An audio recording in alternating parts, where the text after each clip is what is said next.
Attack is the best defence, অর্থাৎ তুমি যদি ডিফেন্স করতে চাও তাহলে অ্যাটাক করো। অ্যাটাক করে প্রতিপক্ষের মনোবল ভেঙে দাও, কাউন্টার অ্যাটাক করে প্রতিপক্ষের সমস্ত প্ল্যানকে ভেস্তে দাও। ক্রিকেটের বেসিক এই টেকনিক ফলো করে বড় দলগুলো, বিশেষ করে ইন্ডিয়া, অস্ট্রেলিয়ার মতো দলের ব্যাটাররা। ইংল্যান্ড তো অ্যাটাককে রীতিমতো শিল্পের পর্যায়ে নিয়ে গেছে। বাজবল ক্রিকেট যার সর্বশেষ সংযোজন। এবার বাংলাদেশের ব্যাটাররা দেখালেন কিভাবে অ্যাটাক করে প্রতিপক্ষের চোখ রাঙানিকে হতাশার সাগরে ডোবাতে হয়।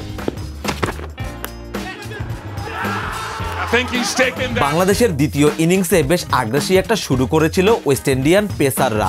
তাদের বিপক্ষে কাউন্টার অ্যাটাক করতেই হতো বাংলাদেশকে, কেননা টাইগারদের চেপে ধরতে চেয়েছিল জায়ডন সিলসরা।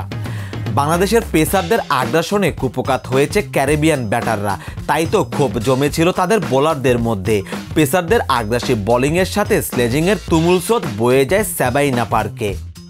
এই স্রোতে ভেসে যান মাহমুদুল হাসান জয়ও, কিন্তু এরপরই যেন বাংলাদেশের পরিকল্পনায় খানিক পরিবর্তন আসে। পাল্টা আক্রমণের পথ বেছে নেন শাহাদাত হোসেন দীপু। স্বাভাবিকভাবেই বোঝা যাচ্ছিল বাংলাদেশের ড্রেসিং রুম থেকে বার্তাটা ছিল পরিষ্কার, ওয়েস্ট ইন্ডিজের আগ্রাসনকে সামাল দিতে হবে পাল্টা আগ্রাসন দিয়ে। দীপু এসেই বাউন্ডারি হাঁকাতে শুরু করেন, তাতে করে তলানিতে থাকা ক্যারিবীয়দের আত্মবিশ্বাস আর উপরে ওঠার সুযোগ পায়নি। তাছাড়া জ্যামাইকার উইকেটটাও প্রত্যাশিত সহজ উইকেট নয়, এখানে টিকে থাকা ভীষণ কঠিন। নতুন বলের মুভমেন্টও পাচ্ছিলেন ক্যারিবিয়ান পেসাররা, তাই তো রান তোলাই ছিল বাংলাদেশের একমাত্র মুক্তির পথ। শাহাদতের পাল্টা আক্রমণের যাত্রাটা অবশ্য থেমেছে দ্রুতই। ২৬ বলে ২৮ রান করে প্যাভিলিয়নে ফেরেন তিনি। তবুও পরিকল্পনা থেকে সরে আসেনি বাংলাদেশ। মেহেদী হাসান মিরাজও ২২ গজে এসে রান তোলার দিকেই মনোযোগ দেন। সাদমান ইসলামও তার সাথে যুক্ত হন। তাতে করে মাত্র ১৫ ওভারে বাংলাদেশের সংগ্রহ গিয়ে দাঁড়ায় ৯৯ রান। লিড তখনও ১১৭ রানের। ৩৯ বলে ৪২ রান করে থেমেছেন মেহেদী হাসান মিরাজ। ততক্ষণে বলের উপরের উজ্জ্বলতা মলিন হয়েছে।